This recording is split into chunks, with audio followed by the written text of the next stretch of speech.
পকোড়া তো সব রকমের মোটামুটি খাওয়া হয়ে গেছে আপনাদের, তবে কি খেয়েছেন কখনো এই কাঁচা কলার পকোড়া? মিট অ্যান্ড ফিশ চ্যানেলে সেই জন্য আজকে আপনাদের জন্য নিয়ে আসলাম এই কাঁচা কলার পকোড়া তৈরির রেসিপিটি। তো চলুন দেখি কিভাবে তৈরি করি।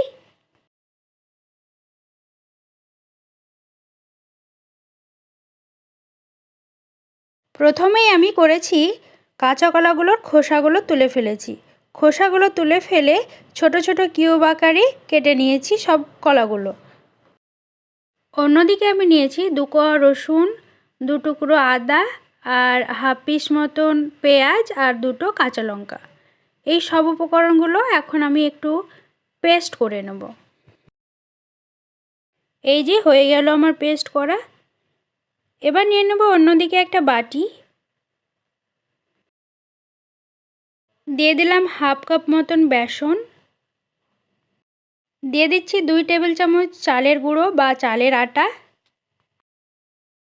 পেঁয়াজ, আদা, রসুন, কাঁচা লঙ্কার যে পেস্টটা করে রেখেছিলাম সেটা দিয়ে দিলাম।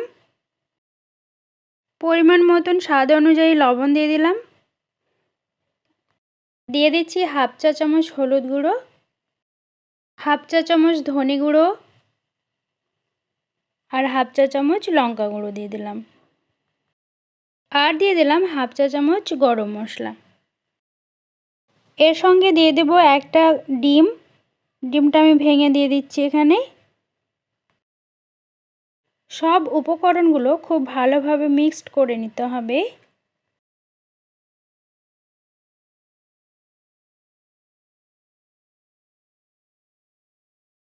এরপর কেটে রাখা কাঁচা কলাগুলো দিয়ে দিচ্ছি আমি। তারপরে বেসনের মিশ্রণের সঙ্গে কলাগুলো খুব ভালোভাবে মাখিয়ে নিতে হবে। এর সঙ্গে অ্যাড করলাম ধনেপাতা কুচি।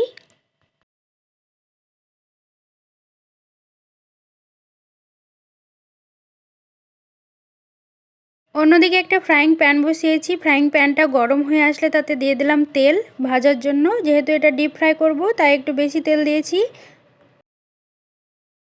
কলার মিশ্রণটি 10 মিনিট রেখে দিয়েছিলাম, তাই খুব ভালোভাবে ম্যারিনেট হয়ে গেছে।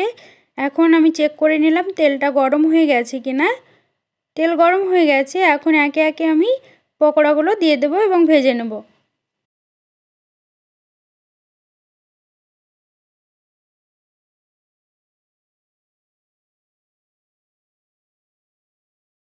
একটা কাঁটা চামচের সাহায্যে আমি সবগুলো উল্টে দিচ্ছি।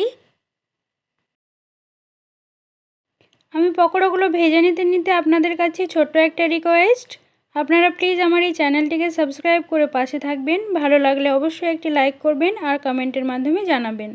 আর যারা অলরেডি সাবস্ক্রাইব করে আমার পাশে আছেন তাদেরকে অসংখ্য ধন্যবাদ। এদিকে পকোড়াগুলো ভাজা হয়ে গেছে, আমি একে একে তুলে নিচ্ছি। সব পকোড়া ভাজার জন্য 2টো ব্যাচ ব্যবহার করতে হয়েছে। প্রথম ব্যাচ ভেজে নিয়েছি এবং সেকেন্ড ব্যাচ ভাজছি এখন।